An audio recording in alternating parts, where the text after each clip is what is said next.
Hey, I'm Joe and I welcome you to my kitchen. As my whole family love pork steak, I have this great recipe of marinade that you definitely need to try. I don't recommend it for kids under 2 years old because it has salt and honey.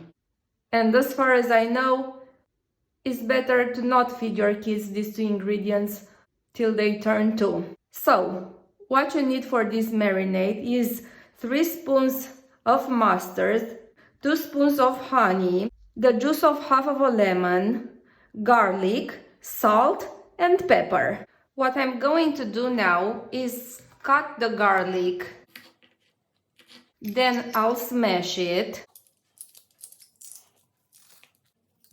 add the salt, add the pepper, add the lemon juice, the honey, the mustard, and I will mix everything.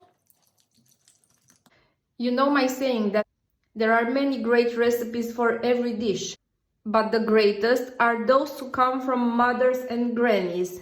And yes, I have this recipe from my mother, and I guarantee a successful pork steak with it.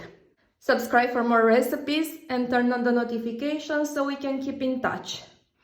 Take care. Bye.